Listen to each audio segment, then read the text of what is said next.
As a labor nurse of 16 years and a mom of 7, I've seen the difference between a calm birth and chaos. And 9 times out of 10, it isn't about the medication, the drugs, or procedures.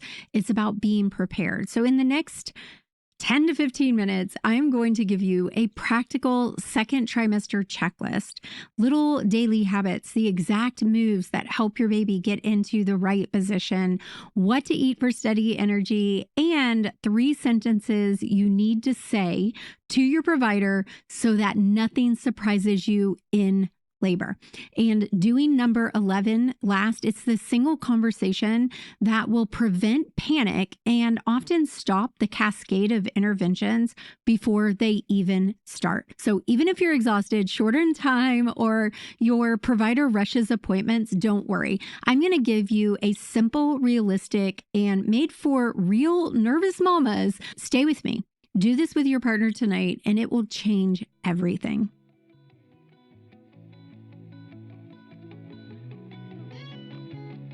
Hey there, and welcome back to the Birth Experience with Labor Nurse Mama. That's me. Today, we're going to be talking about the second trimester. I'm going to let you guys know that my son got married this weekend, and I am pooped. But I want to talk with you guys about the sweet time during pregnancy between weeks 14 and 27, where you're finally feeling human again, but you're not yet waddling around feeling like a penguin. And my daughter Lainey is now 27 weeks. So this is exciting for me to talk about this window with you because your energy is back and you can still tie your own shoes and you have time. But here's the thing. Most pregnancy to-do lists are overwhelming, they're vague, or they're created for views or what have you. So today we're going to talk about 11 different actionable type of things that will actually make a difference in your birth and postpartum experience, because that time is coming, mama. It's coming. So no fluff. This is going to be quick, and we're just going to talk about some practical moves that are a little bit random from each other. So let's dive in. Number 1, obviously you are going to have your anatomy scan, which is actually, looking for a lot more than what are we having and how cute is baby. We have to know some things. So we're actually looking for some findings. And I want you to understand that around 20 weeks, you'll have the big scan, the big ultrasound. And most people go in there so excited, like I said, find out the sex, see the baby. And they leave without really understanding what was being checked. So here's why this matters. The scan gives you practical information about the placenta, the location of placenta, baby's growth, what's going on with their little heart, their fluid levels, and that will tell us, do we need to follow up on anything? So this isn't just a photo op, experience.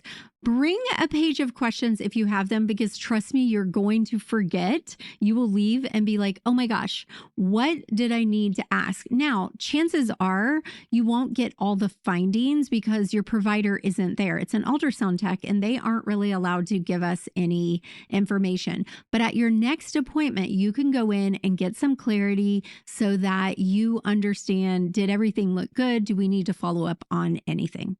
Okay, number 2, start some gentle pelvic and mobility routines. Now, if you've been with me, you know this is nothing new. I'm going to tell you movement is so important. Your body is literally expanding and shifting to make room for a human to come out of your vagina. So mobility work isn't just about fitness. It's about reducing tension, improving baby's positioning, and making labor easier on both of you, because you both have to go through the birth. Tight hips, a stiff pelvis make it harder for the baby to descend. Simple movements can create space, and movement actually during labor, knowing the right movements, can open up your pelvis by 28 to 30%, which is huge. So I'm going to encourage you, just take 5 to 15 minutes daily, pelvic tilts on all fours, slow squats, holding onto a counter, sit in in a squatting position. If you know anything, I want y'all sitting in a squatting position when you're scrolling Instagram, looking at Labor Nurse Mama, listening to the podcast, what have you, but get in a habit that just works all the muscles and stretches out the perineum. Do some cat-cow stretches, glute bridges, and just remember, here's the thing. The most important thing is to keep your hips and your booty and your body moving around, flexible. That's it. You're not training for a marathon. You're training for your birth experience. Number 3, and I'm going to say this till I'm blue in the face, is nutrition. It matters. Getting a nice diet with high in protein, irons, choline, DHA, hydration. And I know you've heard eat healthy 1,000 times, but I want to get a little bit specific. Like, what does that mean? Because I still want you to be able to have your cravings as well. But in the second trimester, one of the most important things you need is energy to get ready for the third trimester. You need to prevent anemia. And baby's brain is developing like hyperspeed right now. So protein supports your blood volume expansion.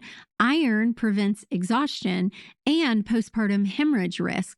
Choline and DHA supports the baby's brain, and hydration keeps everything functioning. But you're like, okay, Trish, that's great. But here's what I'm going to say for a plan of action. Add 1 high protein snack daily: Greek yogurt, hard-boiled eggs, nut butter. Have an iron-rich lunch a few times a week. Red meat, lentils, spinach with vitamin C. Eat eggs regularly for choline. Now, when I was pregnant, eggs gave me a bad headache, but you can do some switches. And check your prenatal and make sure that it has DHA, or add a fish oil supplement. And they have some that don't taste like fish, which is how I do it. But make sure you always run it by your provider if you're unsure. Number 4, and this is the core of everything inside of my courses and my membership: mindset and breath practice. Here's the deal. Tension equals tight muscles, and tight muscles equal a longer, harder labor. So I want you to start practicing on releasing the fear, because fear also increases physical tension. But breath work and visualization can literally change how your body responds to a fearful situation and also to pain or contractions. This isn't woo-woo. I always have to say that because I don't want you to think that this is like some kind of weird woo-woo. It's actually how your body was made. It's physiologically sound advice. When you practice calm breathing now, you're building a neural pathway that you can access during labor. So your action steps: 5 minutes a day. Breathe in for 4 counts, out for 6. So I always say breathe in the peace, exhale the stress. Slow exhaling activates your parasympathetic nervous system, and that's your rest and digest mode. And as you breathe out, I want you to visualize your pelvis relaxing and opening the doorway for your baby. That's it. Do it now so that it becomes an automatic, something you've practiced so much you can just do it during labor. Number 5, build your birth team and define the roles. I don't want people just randomly showing up in your room. I want you to talk out like, here's what I expect. You're not there just to be like, oh, it's a baby. You want people in your room who are going to be focused on supporting you. That means they need to know what you want.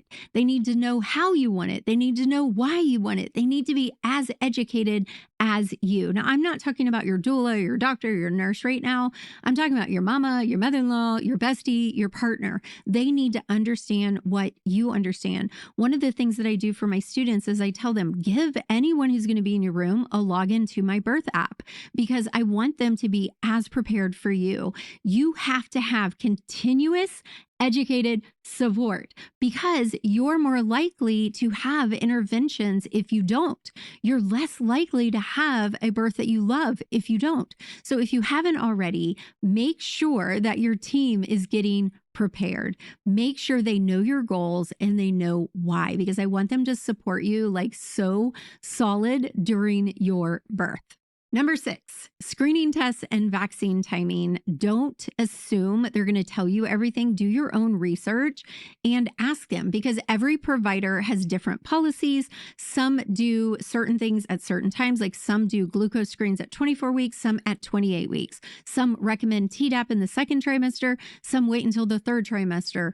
Some facilities have routine protocols that you may not want. So it's really important for you to start having those conversations because surprises create stress. So if you didn't know that they're going to recommend a glucose screening or a Tdap injection, start doing research now because I want you to be able to consent knowing what you're consenting to. So at your next appointment, ask what screenings and tests are coming up for me and when. Why do you recommend them? What are the alternatives? What if I don't do them? What if I wait? Clarify timing for the glucose screen, the Tdap, the Group B strep, and any other recommended test.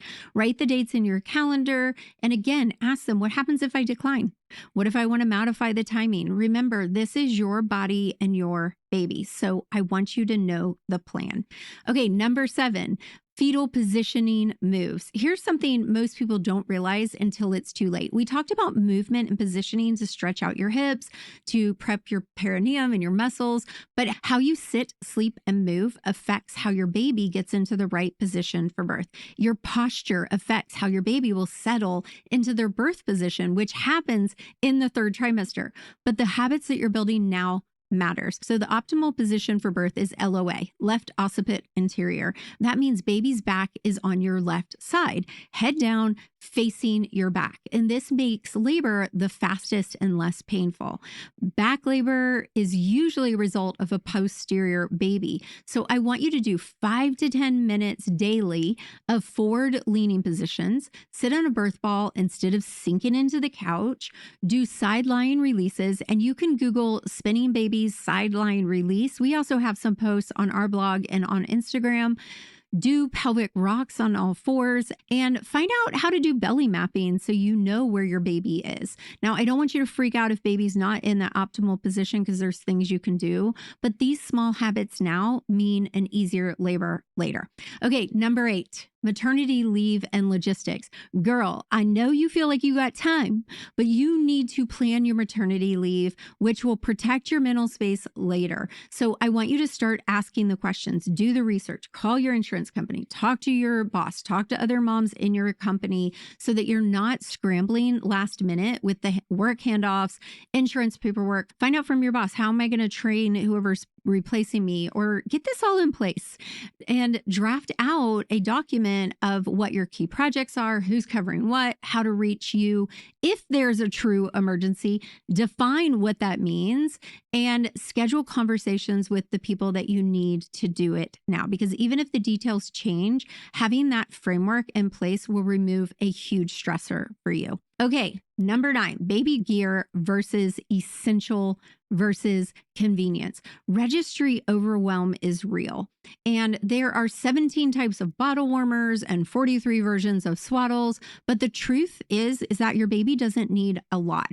So focus on true essentials first. Everything else is optional. Now, you're not going to ask your bougie friend who has all the things. You want to find someone in the middle. Like, what do I really need? Like, survey some different types of moms in your friend group and find out what you actually need and consider borrowing things that you don't need. A car seat is a really important thing, needs to be properly installed.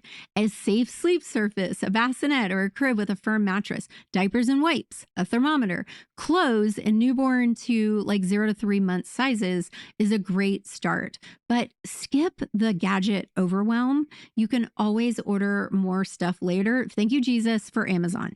But wasting money and mental energy on things you're never going to use, a lot of moms do that. And then you have all this stuff that you never actually touch. Okay, number 10. Advocacy scripts and being informed. So I'm not going to give you these fancy scripts, but I'm going to tell you that when decisions come at you, when you're tired, in pain, and vulnerable, that is really hard to navigate. So be educated. Understand what things are used and why. If you understand why interventions are used, when they're necessary, and when they might be being offered out of convenience, it'll be less likely for you to get overwhelmed in the throes of labor. Your partner will understand, and having some simple phrases can change everything. But here's what I want you to know. You don't have to explain yourself. You don't have to have this fancy script. You can always just say no. You can always say wait. So just practice saying no. Practice not making excuses. So when you say no, you don't need all the other words. You can ask a question like, what is your specific medical reason right now for that? What are the risks of waiting? And you can navigate each of those situations in the moment if you just know that you can be still and use few words. You don't owe us all the explanation of why. You just need to ask us the right questions. Remember, just be calm, be firm, be curious, ask questions. You don't have to be confrontational. You can just be clear. So calm, firm, cautious, clear. That's it. Okay, number 11, the game-changing what if conversation. This is one thing I want you guys to do now because most people go into labor with a vague idea about what their provider really feels about some of the important things that they want for their birth or they don't want for their birth. And they think, oh, well, they're supportive. They said they'll follow my birth plan. But then labor stalls or a complication arises and suddenly there are protocols you didn't even know existed. So I want you to take a few minutes. I want you to write down the most important things that you want or don't want during your labor. And I want you to have a pre-labor planning conversation with your provider. Now, your providers, they have your appointments scheduled out based on what they have to do per insurance. So sometimes getting them to slow down and have a conversation can feel difficult. I want you to watch their reaction, watch their body language. Because the truth is that is going to prevent surprises and it centers you in the decisions before the moment arrives. So I want you to have this conversation, ideally between 28 and 32 weeks, but sooner is better. Bring the list like we talked about. Ask them about induction thresholds. At what point do you recommend induction? What's the risk of waiting? Ask them what failure to progress means. How long do I have in each stage before you're going to want to intervene? Ask them about pain management, what's available, and what do you do if, say, I want to go unmedicated? Like, will you support that? Will you encourage me? What's your policy on VBACs or cesareans? Like, ask whatever you need to ask now. And I always say the sooner, the better. Ask about newborn immediate care. Can we do delayed cord clamping? Can we do skin to skin? When you say, yes, we do delayed cord clamping, does that mean like 10, 20 seconds? Or does that mean until the cord stops pulsating? So ask them detailed questions. The second trimester is so important. It's so important. And here's the key. Ask your provider the questions you want to know. You may not care about all the things. What matters to you? And ask them if they have not answered you in the way you feel needed, sit there and wait until they do. Okay, mama, that's it. 11 things. I know they're kind of disjointed, but no fluff. I don't want you to be overwhelmed and you don't have to do all of it, but start tackling some of these things. And you're going to be miles ahead of most people when they walk into the labor room, panicking, trying to catch up. The second trimester is such a beautiful power window, so use it. As always, thank you for listening. I am so happy that you're here. I adore you. I'm so proud of you. You are growing an actual human being. Like, let that settle for a minute. And again, make sure you hit subscribe, leave a review, leave a comment, and I will see you again next week. Bye for now.